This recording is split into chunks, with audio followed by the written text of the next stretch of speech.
and all flesh is grass.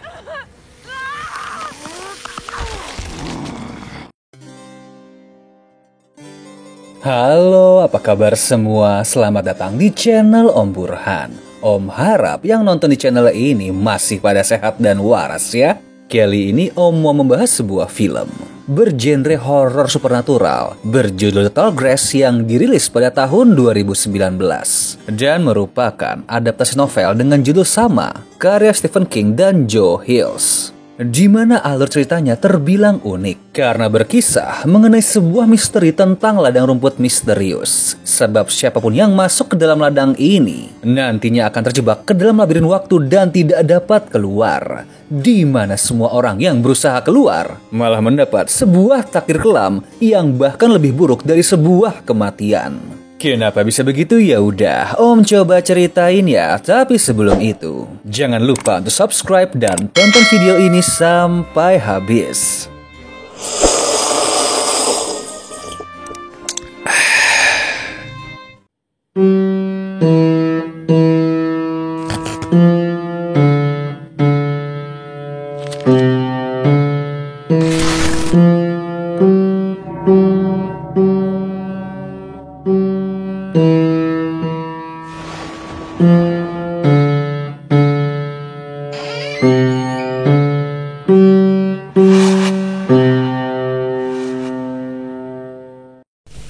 Now, children, are you sitting comfortably?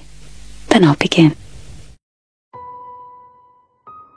Film dimulai dengan memperkenalkan dua orang kakak beradik yang bernama Cole dan Becky sedang dalam perjalanan menuju kota San Diego. Saat berkendara, Becky yang sedang hamil besar merasa mual karena ingin muntah, sehingga mereka menepi di depan sebuah gereja tua. Namun di saat ingin melanjutkan perjalanan, Becky mendengar ada suara anak kecil yang meminta tolong dari dalam ladang rumput. Hal ini jelas membuat naluri keibuannya menjadi terpanggil, lalu mulai memasuki ladang rumput tersebut bersama Cole untuk mencari sang anak yang mengaku bernama Tobin. Tapi ya mereka pun belum sadar kalau hal ini akan menjadi sebuah petaka besar.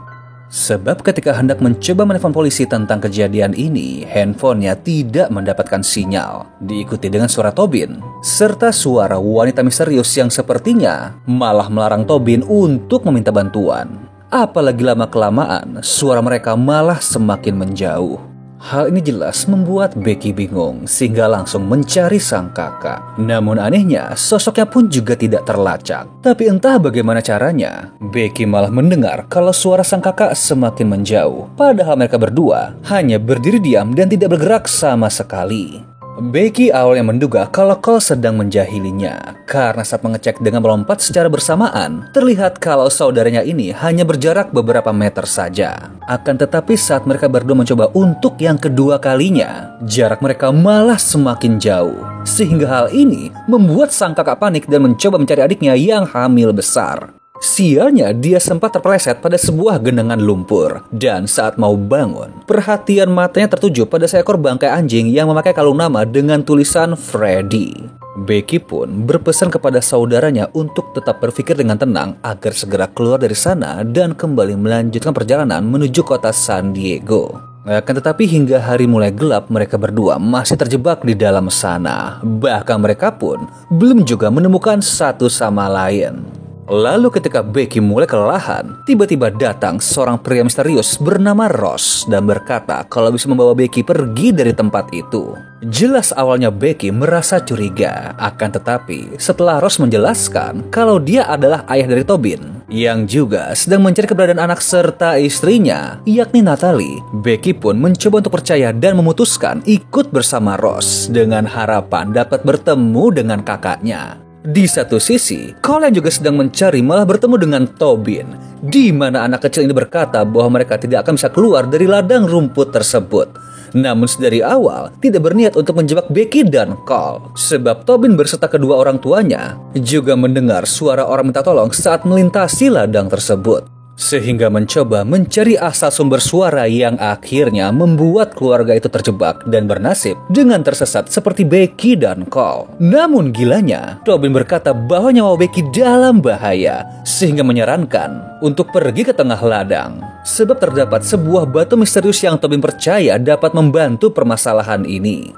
Saat sampai, terlihat sebuah bongkahan batu besar yang sangat mistis serta misterius dan membuat suasana di sana menjadi semakin kelam. Terlebih di saat Tobin menyentuhnya. Cole pun diminta untuk memegang benda tersebut dengan iming-iming kalau benda ini dapat memberitahu jalan keluar dari sana. Namun saat kau mendekat dan ingin menyentuhnya, terdengar teriakan Becky dari kejauhan, di mana Tobin langsung meminta maaf dan bilang kalau semuanya sudah terlambat. Selepas adegan Cole yang lari mencari keberadaan adiknya, scene akan berganti dengan seorang pria bernama Travis yang ternyata adalah kekasih Becky, di mana pria ini tengah mencoba mencari keberadaan dua saudara itu karena telah menghilang selama 2 bulan. Lalu saat menyetir, dia pun langsung berhenti di saat melihat sebuah mobil merah yang terparkir di depan gereja karena mirip dengan mobil milik Cole. Dapat terlihat kalau keadaan mobil tersebut sudah sangat berdebu. Bahkan di dalam ada makanan yang telah membusuk.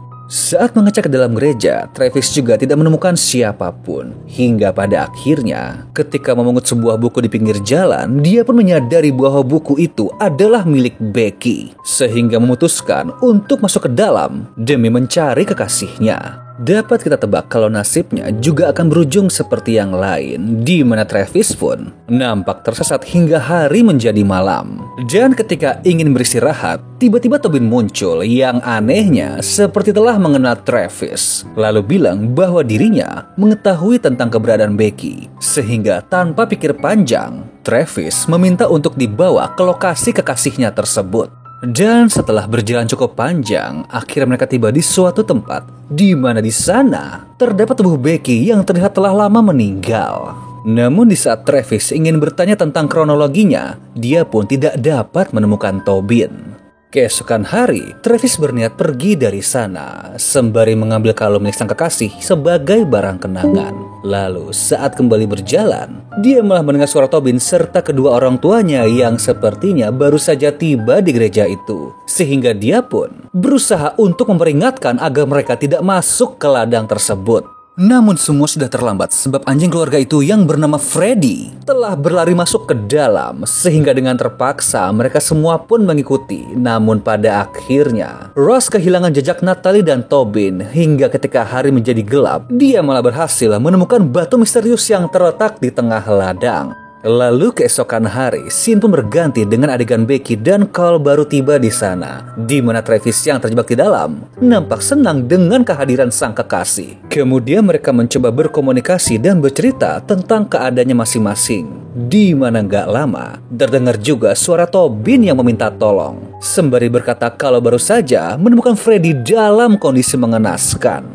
Travis pun menyuruh Becky dan Cole untuk mengikuti asal suara Tobin karena percaya kalau anak tersebut adalah kunci untuk mereka semua dapat saling bertemu. Dan singkatnya, ketika mereka telah berkumpul di suatu tempat, Cole pun bertanya bagaimana Travis bisa berada di sana lebih dulu. Travis pun bilang cerita dari versinya, yakni masuk ke sana untuk mencari Becky dan Cole yang telah menghilang selama 2 bulan. Di mana hal ini jelas membuat orang menjadi bingung karena sepertinya ladang rumput mistis ini membuat semua orang terjebak di dalam perputaran waktu yang berulang-ulang. Untuk mencari petunjuk, Travis menggendong Tobin di pundak agar bisa memantau dari ketinggian.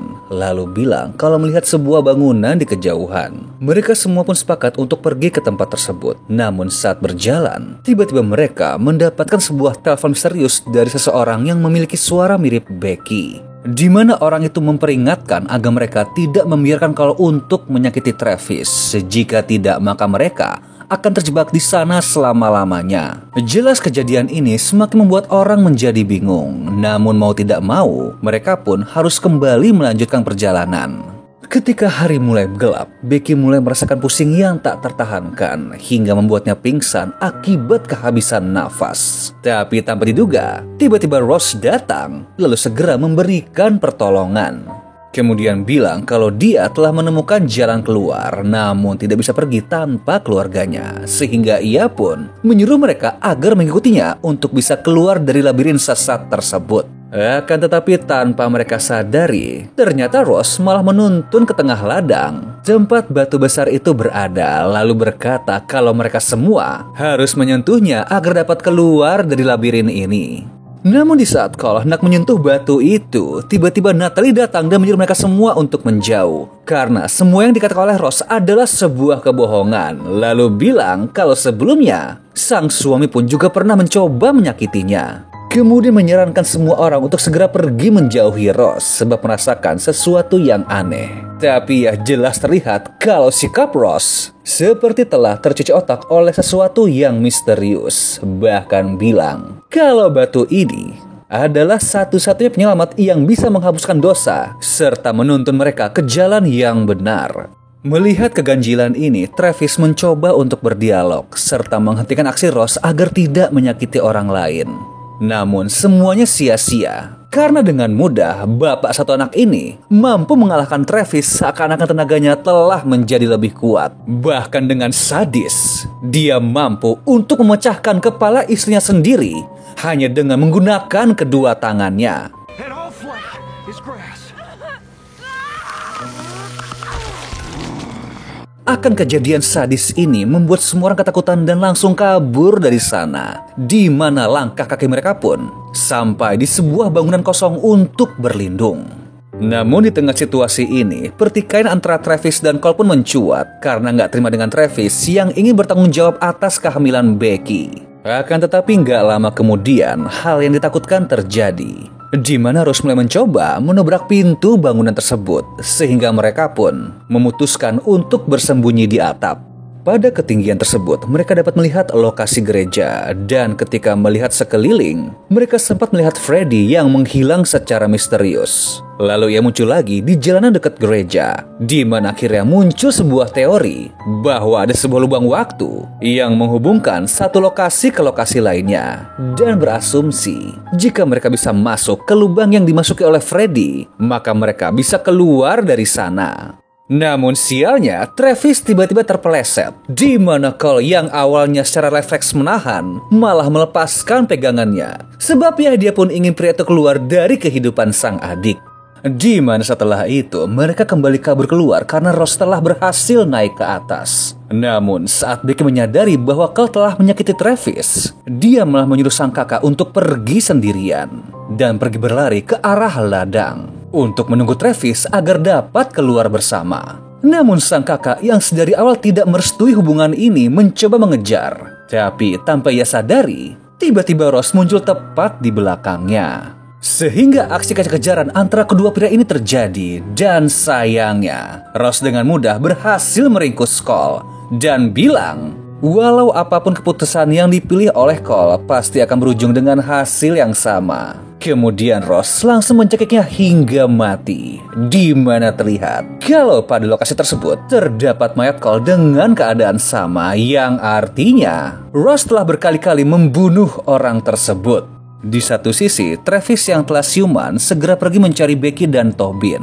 Namun, saat berada di rimbunan ladang rumput, mereka pun hanya kembali bisa mendengar suara satu sama lain. Dan bilang kalau alasan Becky datang ke San Diego adalah untuk menyerahkan anaknya untuk diadopsi oleh sebuah keluarga.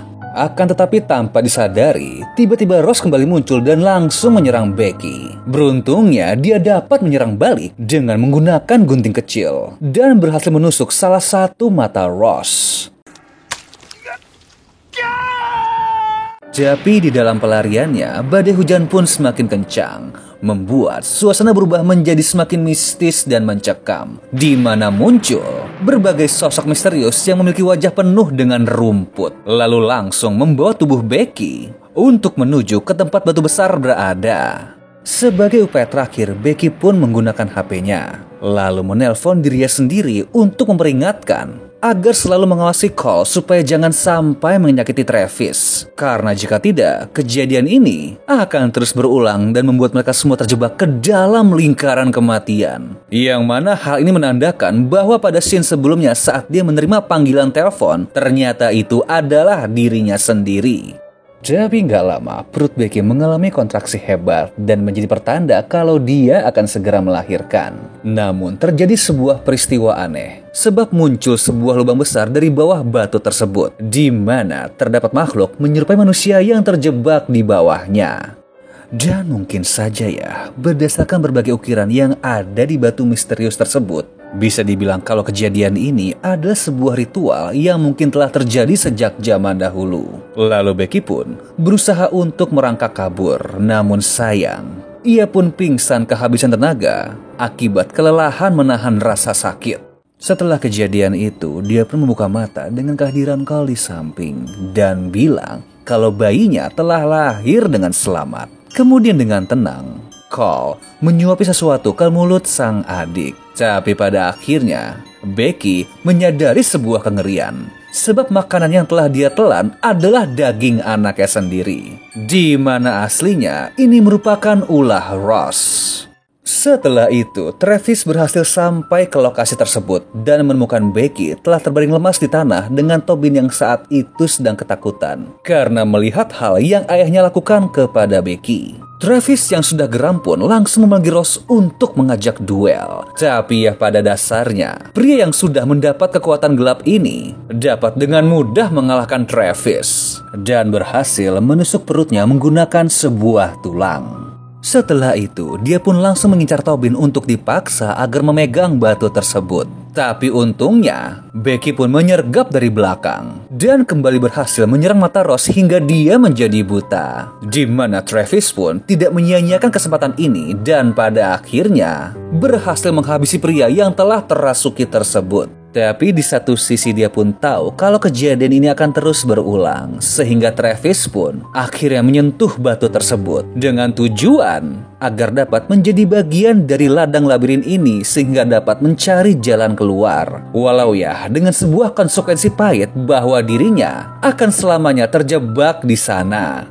Lalu dengan sisa kesadaran yang belum sepenuhnya terambil oleh sang batu, Travis pun membawa Tobin menuju suatu tempat di mana saat sampai, dia memberikan sebuah kalung milik Becky sembari berpesan agar memperingatkan semua orang untuk tidak masuk ke ladang tersebut. Setelah itu mengangkat Tobin ke dalam rumput yang ternyata terhubung dengan gereja di seberang jalan. Saat keluar, dia pun melihat sebuah mobil merah yang dikendari oleh Becky dan Cole. Lalu langsung berlari untuk mencegah mereka masuk ke dalam ladang. Awalnya jelas mereka berdua kebingungan. Namun setelah melihat bahwa Tobin membawa kalung yang mirip dengan kalung Becky, instingnya pun berkata kalau ada hal yang ganjil di dalam ladang rumput ini. Sehingga mengikuti saran Tobin yang terlihat ketakutan. Tapi saat mau melanjutkan perjalanan, dia malah meminta kembali dan mengurungkan niat memberikan anaknya untuk diadopsi oleh keluarga lain karena ingin memperbaiki hubungannya dengan Travis. Hal ini pun menjadi sebuah titik balik bahwa perputaran waktu yang ada di ladang itu pun telah terhenti. Dan terlihat kalau Travis yang masih berada di dalam menyadari bahwa dia berhasil menyelamatkan semua orang. Kemudian tertidur dengan tenang di atas tanah untuk selamanya. Lalu film pun selesai.